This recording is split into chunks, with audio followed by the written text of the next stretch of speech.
Where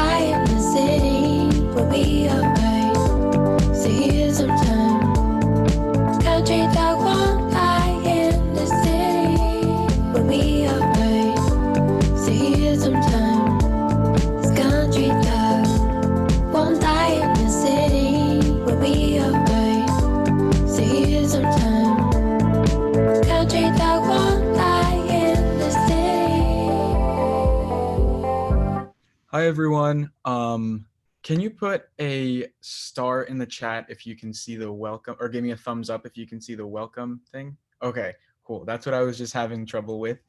Sorry I stopped the music so abruptly, but yeah, I was just trying to figure out. We're doing lots of things for the first time right now. Like we're streaming live on YouTube right now, which is how some people are actually watching us. You guys are definitely, like, no offense to the YouTube people, you guys are way more special because we're actually sharing this online space together, which is cool. But um, yeah, I think that we can get started now that we're 10 minutes in. Does that sound good, Jess? Yeah, for sure. So, welcome everyone to this webinar. We called it Rising Up. For many reasons, really. Rising up as a generation, rising up sort of fitting into the sort of sea levels that we see rising right now with the problem of climate change, and rising up in terms of our voice in power. So lots of us here are like local Miami natives who are proud of the place that we call home. And I think that's like a great reason as to why we should be here right now, and a great reason as to how we're going to segue into introducing each other. So, intros. Since I've just spoken for a while now, I'll let Jess go. Hey, y'all. My name is Jessica St. Blair, and I am the advocacy organizer with Engage Miami. And overall, just happy to be sharing this virtual space with you all and able to, work with JP on this. Thanks so much. Yeah, I love Engage, and like I love combining forces with Sunrise. Hi everyone, I'm JP. I use he, him, his pronouns. And I am hub coordinator of Sunrise Movement Miami, which is like a new hub that is thriving already. And we're already doing like lots of cool things and like based on what we can do right now. But just like Jessica said, I'm super excited to be here as well, sharing this online space. Unfortunately, we can't be together, but that's for the best with all of you. So before we continue, um, I thought that perhaps, and we'll get more into this, um, like just maybe we could share what our organizations do. Yeah, for sure. I'll start and then you can intro into Sunrise. Cool. Sound cool? Okay, cool. So Engage Miami is a local nonprofit that is for young people, by young people, that is basically trying to build civic leadership in our generation as a whole, and making sure that we realize how much power and autonomy that we actually have, and how much people power that we can build as a generation, because we are now the biggest generation. We've outgrown the baby boomers, but it's all about taking our power. And what does it mean to take our power? And we believe it's like within, number one, getting you registered to vote if you have that ability, getting knowledgeable on the local politics and civic engagement in your local communities. And, we reach out to young people in Miami and in South Florida as a whole in order to get them to that level of engagement. And yeah, we have these discussions, we go out into the community, and we actually try to get the policies in place to move to a better future for Miami as a whole. Yeah, and I think that segues perfectly as to like introducing Sunrise, because just as Engage, we are a group of young people who merely are concerned about the climate crisis, and we will do everything in our fight to protect the people and places that we love.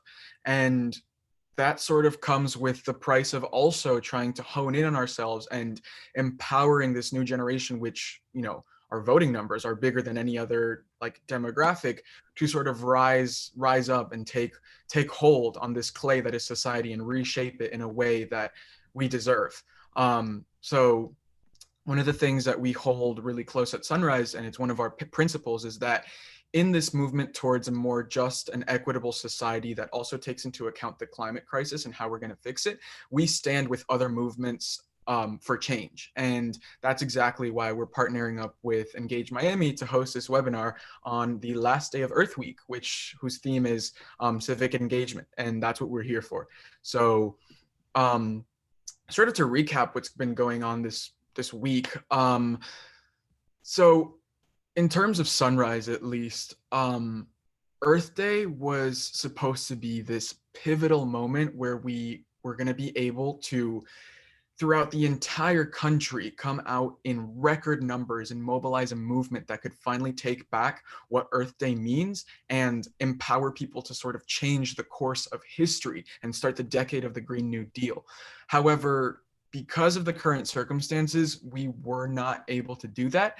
And it's clear that Earth Day wasn't that pivotal moment anymore, but that's okay. And we'll adapt and do what we can instead of doing nothing at all. And that sort of comes with the like online actions and the online organizing that we've done throughout these past 3 days, including what we're doing right now. So on that note, what are we doing right now? This is a review of like civic engagement and what that kind of looks like in Miami and how our two organizations are trying to get the word out and empower people. So I'll give it to you, Jess.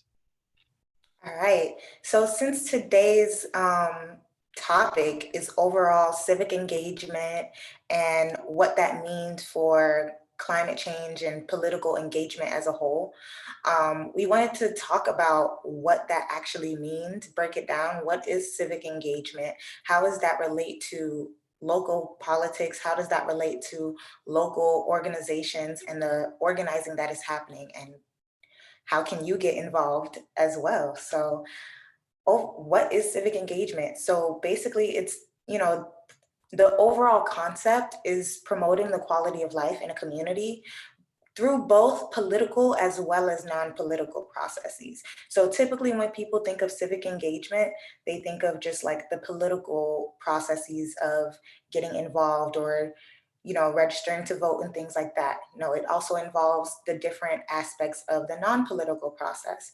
And overall, it's, just trying to make a difference in the civic life of your community and developing the combination of knowledge, skills, values, and like that overall motivation to make a difference. And that's all civic engagement is. And now we're going to talk about the different types of civic engagement. Yeah, and the first type is electoral engagement, or as we deem it here at Engage, is like the first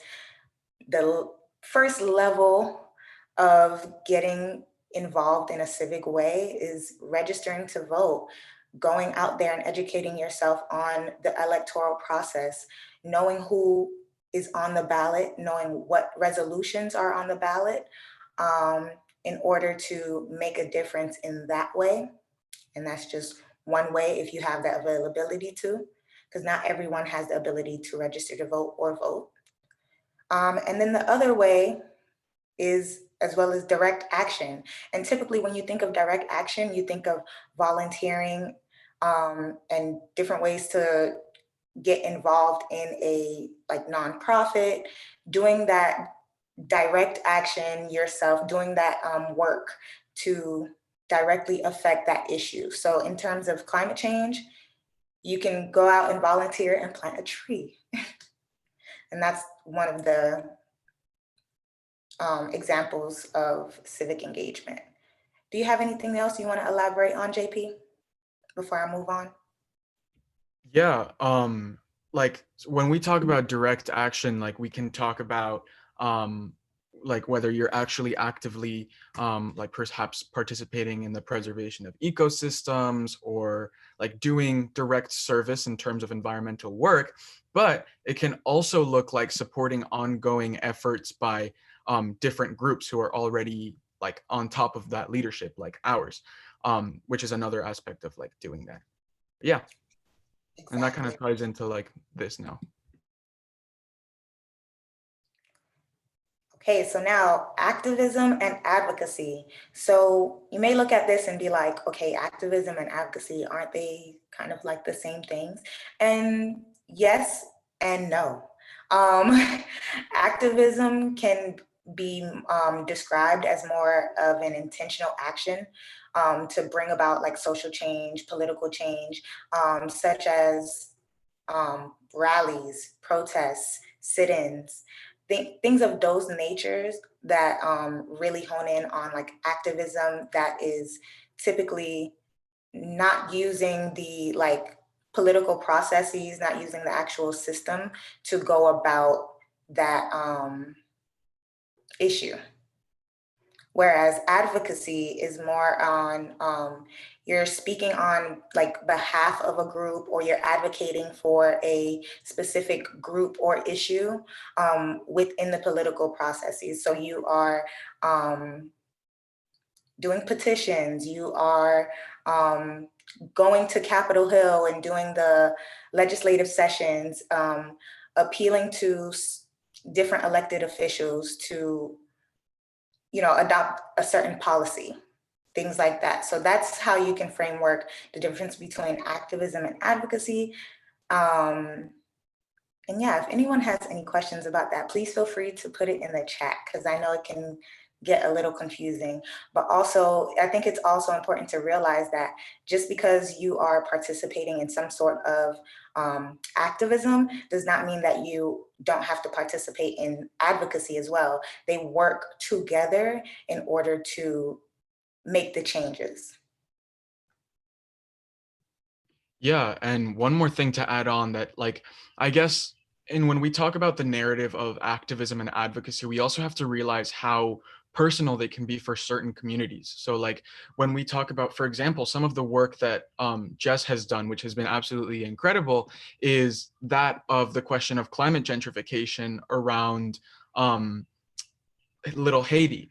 And personally, I can advocate for that and I can support her in everything she does. And of course, I fucking will, because hello, that is the biggest issue in Miami right now.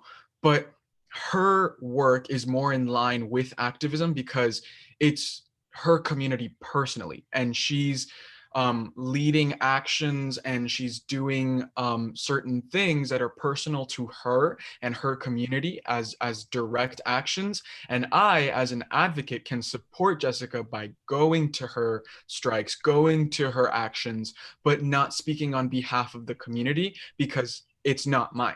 And I can speak in solidarity with the community, and I often do, because that's not a narrative of Miami that's often spoken about. But I will not speak for the community. So that's when being an advocate that is mindful is super important, but not necessarily having your activism or your organizing shaped around speaking for an issue or a community that's not yours. And that kind of brings us to what organizing is. I So love that, JP. thank you. That was a great example. Thank you for bringing in the things that we actually do on the grounds in the day to day. Mhm. Because I think it is important to highlight that, you know, all of these things are like separately, like you can be deemed an activist, advocate, or whatever, like whatever things that we are doing. But in a vacuum, they don't work unless we are working together. And I think that's why it really goes into like not advocacy. Advocacy and activism really go hand in hand, as well as electoral and direct action. All four of them encompass every single thing that we have to do in order to achieve that power that we need to instill, as well as building power in our numbers and being able to organize, being able to have these meetings and come together and educate each other, being able to build a sense of community. Like, although you may not be a part of the Little Haiti community, you can still come into our meetings, you can still participate and be an advocate, and also share that with your friends, share that with your peers who may also be going through the same things or feel strongly about climate gentrification in their communities and want to do something about it. And that encompasses organizing. Organizing is all about building people power. Organizing is all about, you know, bringing a sense of community together in order to tackle specific issues, because there's no way that we could be doing any of the advocacy, any of the activism, any of the electoral process unless we organize. Yeah, absolutely. And yeah, the reason it goes hand in hand is something that we'll talk about later, but like we can't solely base all of our trust in the electoral system without having the narrative that we make it. Like we shape the narrative behind what the electoral system does, and we can't completely rely on it, which is what the tool of organizing is for, in whatever manner you may do it. And I Yeah. think this picture is great, and I'm glad that Jess put it in there because like it sort of brings up what we're going to talk about, but like we usually think when we talk about electoral politics, like the big question of power comes up. And we usually think of power as this like top down approach, right? One person or a group of people makes the decisions, and that's how stuff goes. And often, without organizing, that really is how stuff goes. But when we organize, we're able to tear down power structures that don't work for us. And that's how we shape the narrative behind the decisions that are made. And with that, let's talk about the two views of political power. So that sort of thing that I just said, that sort of idea of power coming from the top down, that's monolithic power. And this power believes that to make change, we have to replace or influence solely the person at the top or solely the group at the top. We can only make change by like shifting around or maybe like brushing the hairs of like these people at the top, right? But social power is sort of the remedy to that sort of thinking. When we think of social power, we are using social power as a tool for the people at the top to keep their power only if we let them. And social power recognizes that our cooperation that Jess was talking about is what keeps a system going. If people refuse to go along with the status quo, we have the power to reject systems that don't work for us. And there's even research to back this up. So for example, I love this like report. I'll put it in our like newsletter if you guys want to read it. But there's this political scientist at Harvard, and her name's Erica Chenoweth, and she came up with this study that examined nonviolent resistance groups from over 150 countries. And she found out, she landed on this magic number that said that when 3.5 of the population is engaged in sustained nonviolent action, they were always able to overthrow a dictatorial regime. And that's really cool when we think about our power and the ability that we have to change systems that don't work for us or people that don't work for us. Right. So when it comes to the power structures, I think that's ultimately like the most important thing to realize is that the reason why we can build social power, the reason why it is so important for us to organize is because we need to plan, we need to strategize to um, go against the grain of the monolithic power structure. Um, and in order for us to even start to organize, in order for us to even begin like noticing and embodying that power within us, we need to see what that like political power looks like. We need to see what that people power looks like. And I think the first step in knowing what that looks like is definitely educating ourselves first. Um, so local political power, now we're going to talk about how we can relate this closer to Miami and how we can build political power within ourselves right here in Dade. Um, so first, we're going to talk about the structure and the functions of our government and how we can use that to our advantage. So the first thing I want to talk about is like, okay, we all know the federal structure of things. The presidential elections are the number one media attention that we have, especially in this year. We have the executive powers as well as the legislative powers. And the executive power for the United States is the president, and then the legislative power, the people who make the laws and enforce it, is the US Senate and the US House of Representatives. Whereas in the state of Florida specifically, our executive power is the governor. And if you knew, in 2018, we just elected a new governor. And then for the legislative powers in the state of Florida is the Florida Senate and the Florida House of Representatives. So we also have our own set of senators and House of Representatives. And then for Miami-Dade County, as we bring it down a little bit more into the local level, so in the county, we actually have a strong mayor system where the mayor typically it has the most executive powers. So um, in a weak mayor system, you have typically a city manager or a county manager to help with the load and the executive power to share that source of power. But really in Miami-Dade County, we have a strong mayor system. So they don't even have a county manager to share that executive power. So currently our mayor Jimenez is our strong mayor, and the legislators are the people who will make the laws in the county, are our board of county commissioners. So our board of county commissioners actually meet 2 to 3 times a month in government center, and they talk about all the different laws that they want to and policies that they want to implement in the county. And then if you want to talk about the city and the city structures, I'm just going to use the city of Miami as an example, but this can relate to city of Miami Beach and different cities in the county as well that have this structure, but I'll get into that later. So in the city of Miami, we do have a weak mayor system. So the mayor as well as the city manager hold that executive position, whereas the people who are making the laws and the resolutions and policies within the city of Miami specifically is the city commission.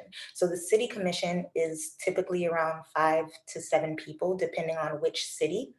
And those are the people who meet 2 to 3 times a month, and they make the laws and the resolutions and policies in place. So who we put in those positions are very important because they are the ones who will be implementing the policies that we want to change or support.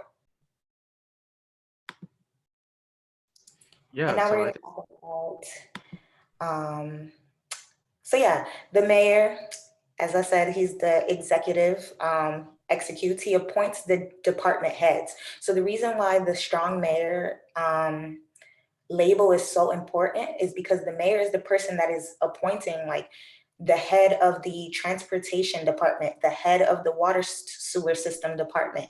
These people make the decisions for our everyday lives. So who he is appointing also makes a huge impact in our everyday lives. And then the commission legislates. They are setting the laws and the policies.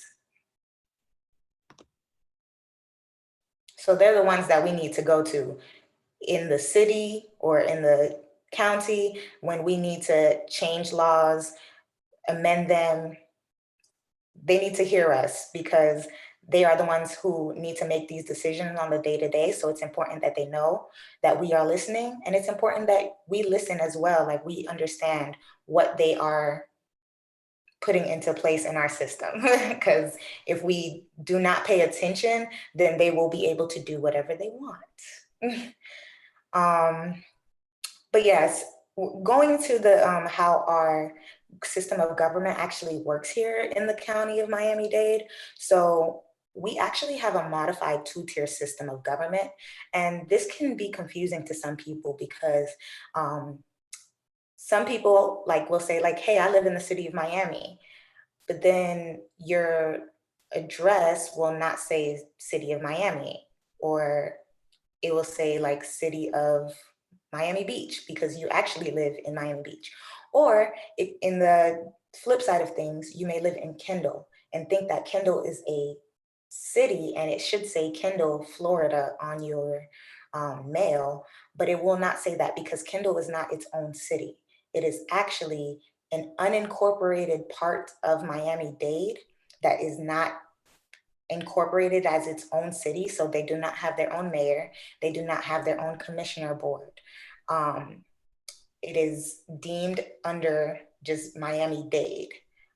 Whereas in their mail, it will just say Miami because it's under Miami-Dade, but they actually are incorporated. They are not incorporated into the city of Miami. And if that does not make sense, please let me know in the comments. But that's what I'm trying to basically explain here in this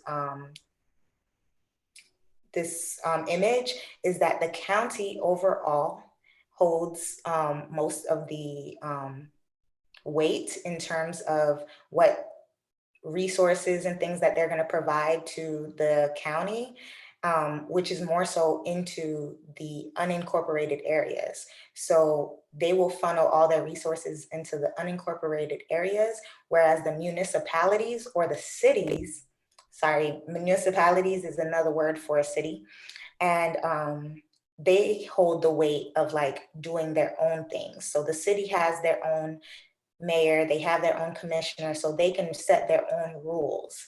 And they have their own police station, they have their own fire stations. Whereas the county and unincorporated parts of Dade, like Kendall, have Miami-Dade County Police, Miami-Dade County fire systems.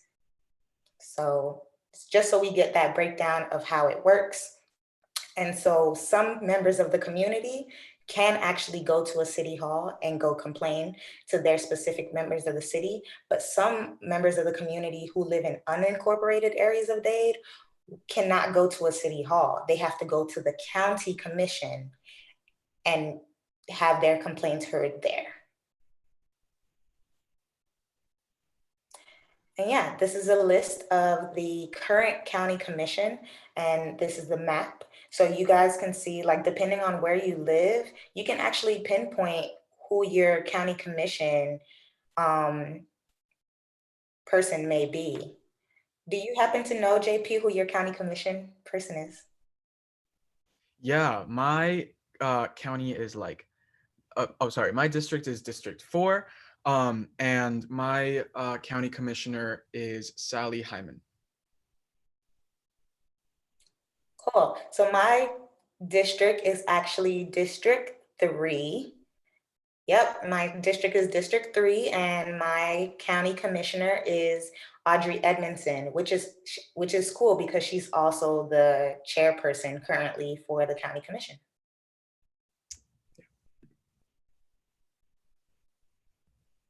All right, so the reason why I deemed it so important for us to go over the structure of the county commission, the city, and deeming who may be your county commissioner, and what district that you may be in is actually very important because although there's a big election happening in November where we will be picking the next president of the United States, there's also a big election happening right here in Dade County in August, where we will be picking new county commissioners. And as I said, the county commissioners are the people who make and execute the laws in the Dade County. So who we put in place of these commissioner seats is actually very important. And these are the people that we will be appealing to make any changes on a local level. So be on the lookout. August 2020, we have a big local election for the county commissioners. So start doing your research because the people who are running, they have all their information out already.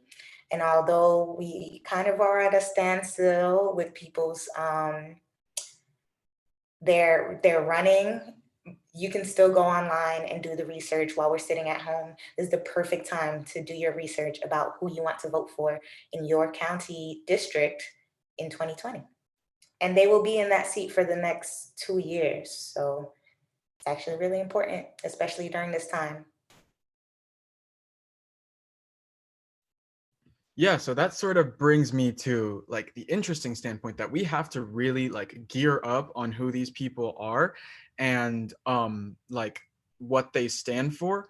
But we also have to realize that we can't solely rely on these electoral candidates to make the right decisions, because at the end of the day, the people who they have to respond to are their constituents, and we can build enough power and we can build enough pressure to make them agree as to what we want, because we are the ones who are voting them in. We are equally as much the ones who can vote them out.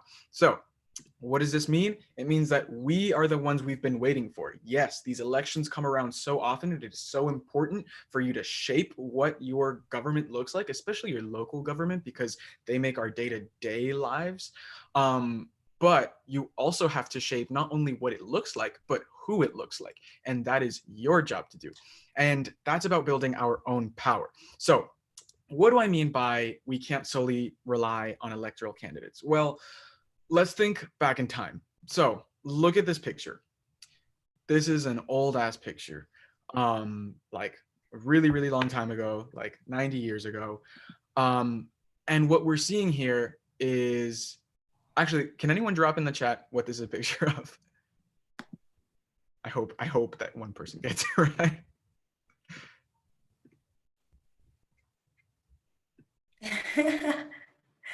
The chat is hilarious, y'all. I love it.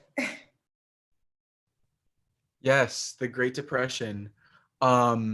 Exactly. So it's really interesting to see that this in this time of crisis, sort of kind of what like we're dealing with now in different levels, people were restless because we were in a crisis, but in a complete financial crisis, and we needed help from our governments. And how did we get out of this? Well, we often think of FDR and the New Deal, right? Like in our history classes, we learned that FDR was this like amazing hero person, and he thought of this thing called the New Deal, and then everyone held hands and sang kumbaya, and we were out of the depression, right?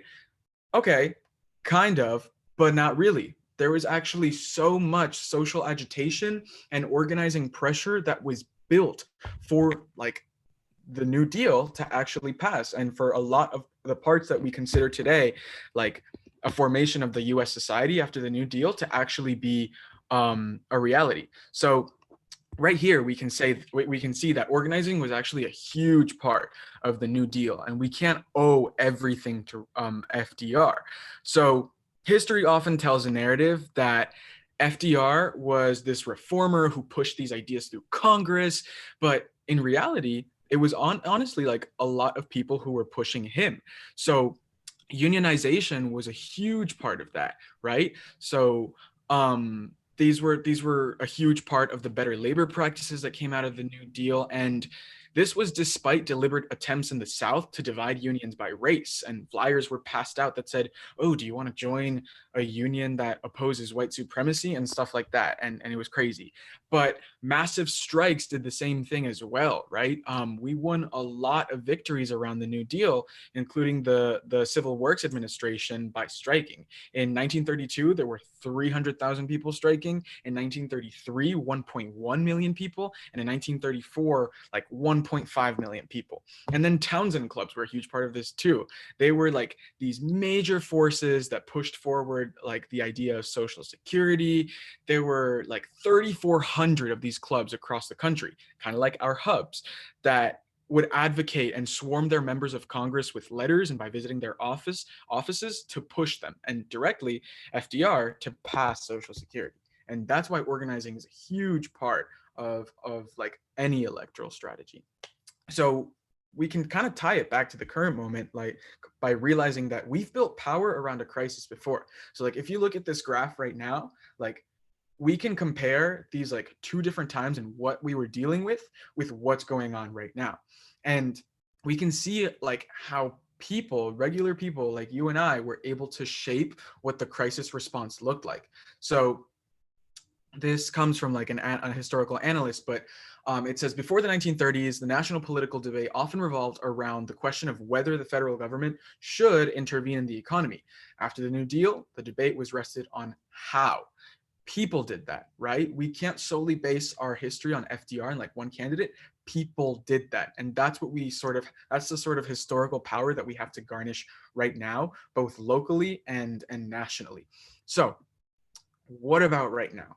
Well, this is a quote by this dude named Milton Friedman, and what he says is only a crisis, actual or perceived, produces real change. When that crisis occurs, the action that is taken depends on the ideas that are lying around, right? So right now we're dealing with an utter crisis, and we can see that Miami's been impacted by that. But what the really important part of this says and what ties kind of everything that we said about both activism, advocacy, the power vacuum in our local government is that last part, right? The action that is taken depends on the ideas that are lying around. We produce those ideas, no one else. We are the ones, we young people, we the masses are the ones who produce those ideas that eventually get passed into policy. So by sort of developing a coherent platform and list of demands and issues that we want is what is going to be taken up by those who find themselves in power. And that's sort of what we're getting to next. How can we produce these ideas that are the ones that get absorbed into the powers of not only like the presidency and Congress, but on the local level as well? Right. So, like I was saying, knowing who your county commissioners are very important. Knowing who is running right now is also very important. But not only because these are the people will be that will be, making the laws, which is definitely very important for the next 2 years. But also, what kind of policies do they have in place? What kind of things do they believe in?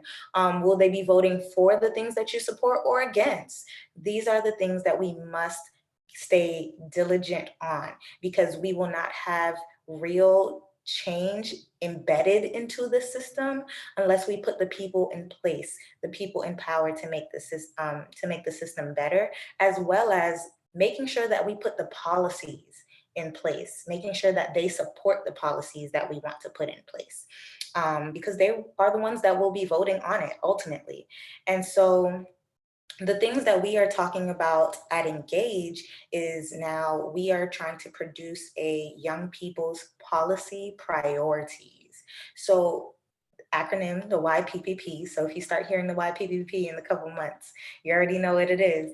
So the young people's policy priorities is a concept of having us realize, like, what are the major issues that people, especially young people in Miami, are facing, which is generally around democracy done right or democracy reform, housing justice, climate justice, of course, safe communities, transportation that works or is reliable. So these are the major issues that we found in our community. And these are the 5 policy priorities that we are going to take on and tackle on. And we want these issues to be presented in front of the candidates that will be running for county commissioner in 2020. So we will be starting this campaign this upcoming month and be presenting it to the elected officials that will be running and seeing if they agree with these policy reforms that we have in place, if they agree with the values that we have, and will they support us? Will they support the Miami youth in bringing about these progressive policies, and so that we can move towards a better future for Miami? So this is one policy, this one campaign that we are working on at Engage Miami, and JP has definitely contributed a lot to some of the things that we are going to present. And this will also be included in the voter guide that we will be having. So if anyone here is interested in working with us in the young people's policy priorities, we will genuinely appreciate it. And feel free to drop your name or interest in the chat or reach out to me. Jessica St. Fleur, Engage Miami, for the people watching on YouTube. Feel free to follow us at Engage MIA. But yeah, more information to come for sure. But this is why it's so important for us to build local power, build local people power, because the more we as young people come together and say that these are the things that we support, these are the things that we do not support, and that we are constantly watching these elected officials, that we are constantly voting, we are on the streets protesting, doing these rallies, doing the petitions, doing every single part of the civic engagement process to make sure that we have the outcome that we want. And this is the way that we're going to hold them accountable, because through the YPPP we want to make sure that we have a record of them saying like, hey, you signed on to support this policy or this value, why have you not voted yes on this policy that aligns with this value? And that's the concept of the YPPP. And if anyone is interested, we really hope that, you reach out to Engage or reach out to JP and let us know. Yeah, absolutely. I'm super excited about this, and it was so cool. I was like at the meeting when this first idea like was even just a thing, and like now it's Yeah. becoming reality. And like if any of you guys well, first of all, if any of you guys want to join Sunrise, you're more than welcome to. But also, for any of you guys who are also already in Sunrise and are in the policy team, this is something that we'll be working on in partnership with Engage as well. And like I'll be talking about like the other stuff shortly if Jessica's done. Did you finish? Yes, yes. Feel Um, free to move on to the Sunrise movement. So I guess that perfect like that segues into what I'm kind of doing. So here's this like beautiful picture of Sunrise Miami, right? Y'all are so cute. Thank you. This was just like when we were this core group of organizers that started off at Beach High, and like now we've absorbed about like 25 people. So there's obviously so many people missing from this. So these are just the original core organizers, and this is how it started. But we hope to fill this up with like new faces, and it'll be like a huge collage. But Sunrise Movement Miami is like, first of all, so young. Like we started off like what, like 2 weeks ago as an official hub, but we already have our stuff so full. We've done so much already, and like people are excited, and I'm excited to welcome you all who like want to be part of it. So what is Sunrise Movement? Sunrise Movement is a wonderful national organization of young people who are scared about the climate crisis and will stop at nothing to forge a fight to protect the people and places they love. And in Miami, that is a clear bell that rings. We are frontline community, meaning that in terms of the climate crisis, we are more severely and more like sooner impacted by the climate crisis than many other communities in the United States. And we have powerful organizers that are ready to bring that fight not only up to the local level and the state level, but all the way to the national level. And I guess since we're kind of talking about civic engagement here, I'll focus on like a bit of what the policy looks like at Sunrise Miami.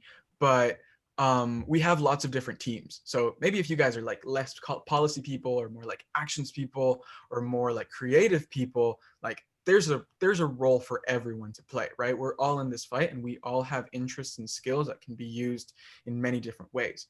But like I always use an example of like a story, like a hypothetical story that we had on the news, right? Let's say you grab a newspaper and you see that Sunrise Miami did this like crazy action where they did X, Y, and Z, blah, blah, blah, blah, blah.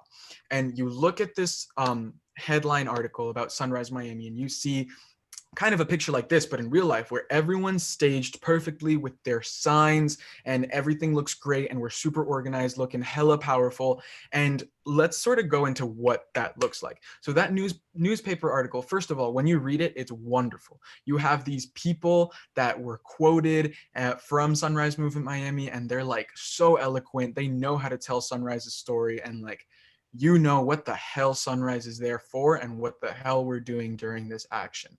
And also you see this like beautiful photo. So what went into that? Well, when we look at the photo, like the creative team was the one that set everyone up.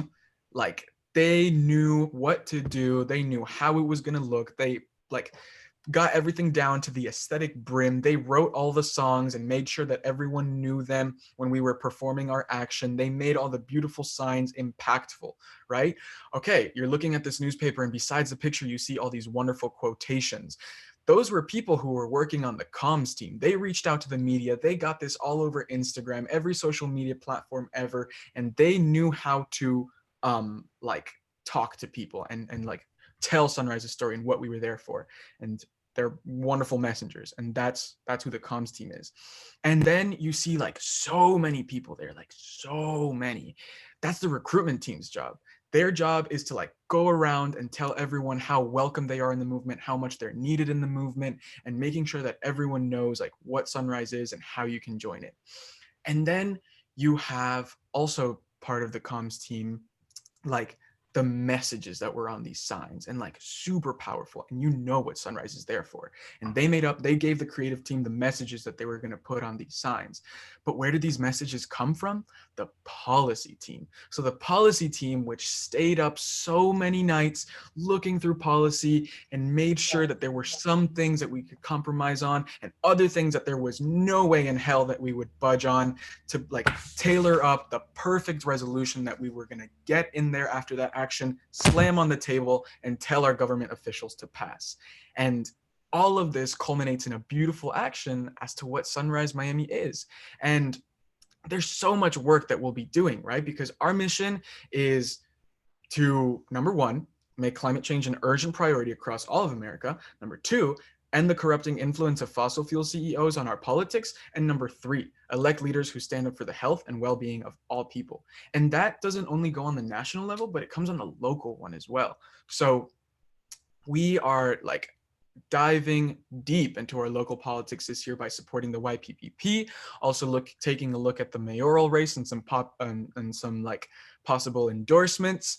But also we're going big. This race and this voting cycle is super important. We want to make sure that the message and the power we build is big. Like our goals want to be so big that we want to have people kind of like, are you sure you can do that? Yes, that's how big we want our goal. So we're going all the way to the congressional level, and we're already having interviews with like candidates and like who we want to support. And yeah, that's what our like fitting into this narrative of civic engagement and like how important it is to like really kind of whoop some ass when it comes to our elected officials. That's how important it is. And we're like so ready to do that. So if any of you guys want to join, you can check out Sunrise Movement on Instagram at Sunrise Movement. Oh, Top actually, I'll Miami. put it in the chat. I'll put it in the chat because it's like a different spelling.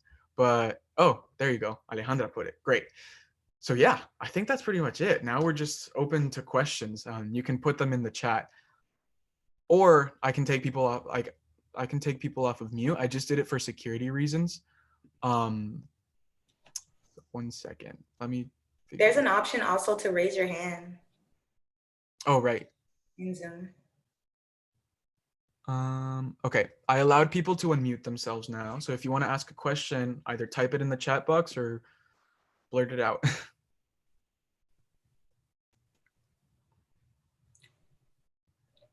Or just let us know any comments. or just say whatever's on your mind, yeah. Yeah, but that's pretty much what we had today.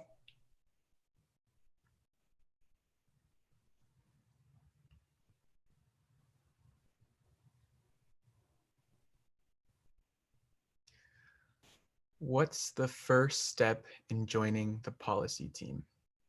Okay, cool. So the first step in joining the policy team, so we actually just had our first meeting a couple of days ago. So like everyone's still like sort of like looking at their roles and stuff like that. And I'll stop sharing the screen for now so I can just like look at you guys because you're beautiful. And I'm gonna send you a document that you can actually fill out, and that'll let us know that you have an interest in being in the policy team. But yeah, we'll also follow up with you for our next meeting, which will probably be this upcoming week.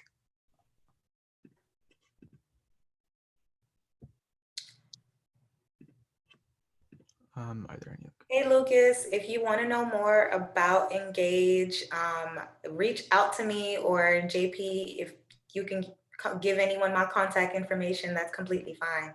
I am more than happy to talk to people about Engage and how you can get more involved. And it's a real inclusive space, and we work around your schedules and things like that. So let us know. Also, I just put for the form that I just referenced, I'm putting it into the chat right now where you can say whatever you want to be part of. And this goes for any folks that are excited about the actions, comms, recruitment. Um, did I miss one? I don't know. If I missed one, you'll see it there. But this is an interest form. Nicole asks, what should we focus on now in terms of building momentum and moving forward with climate action? So yeah, that's a big question. I'd say that right now, obviously under the circumstances, it's very difficult to do certain things, but going by the general definition, make sure that you know who your candidates are.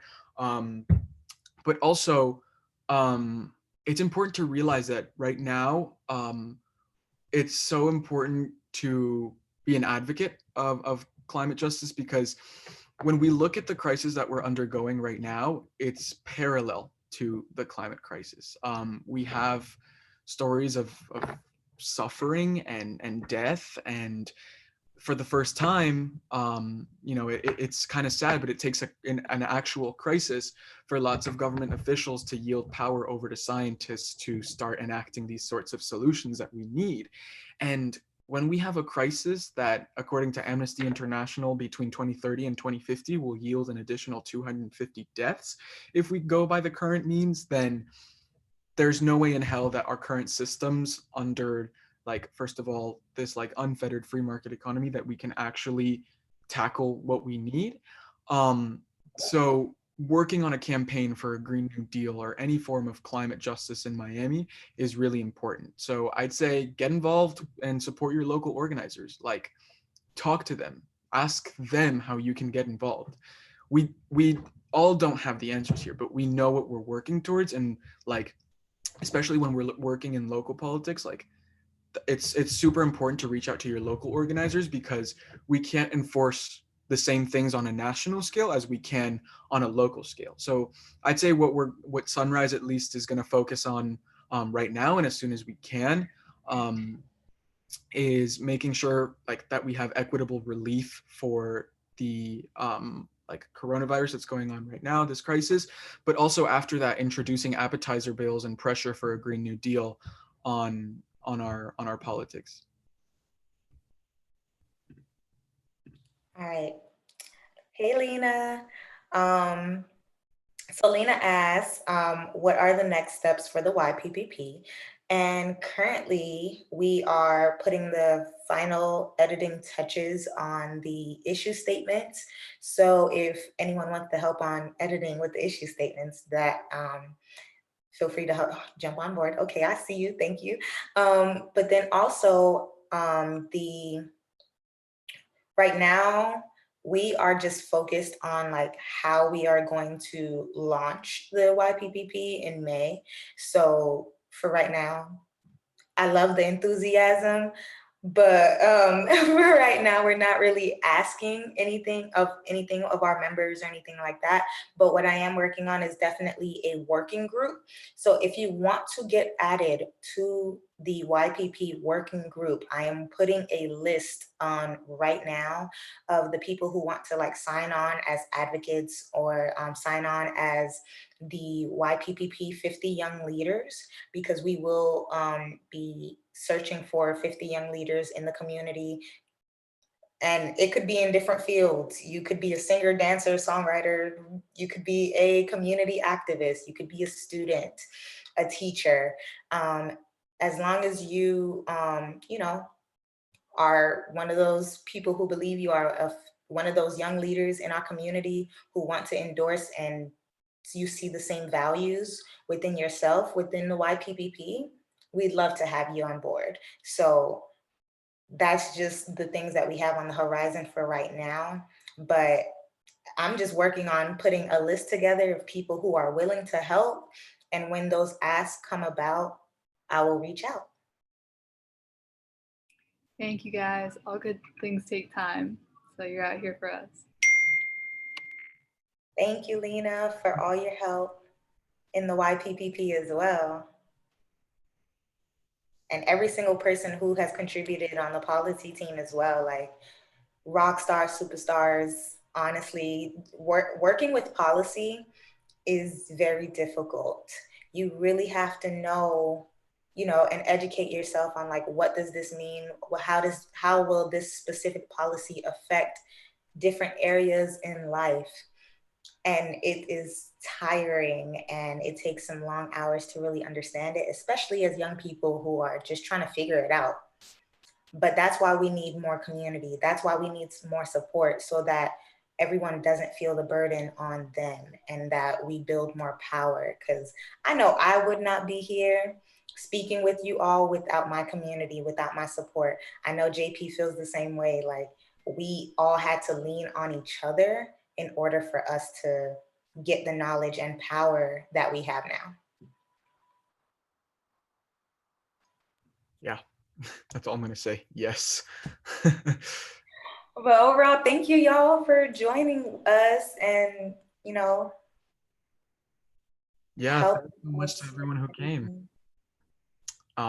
We hope we'll be following up with everyone who came, and on behalf of both organizations, we'd love to talk to you guys. And yeah, keep your power up. Yeah, y'all are all amazing. So keep doing you. Bye, y'all. Thanks, JP. This is great. Thank you, Jess. Oh my God, I'm so happy we did this.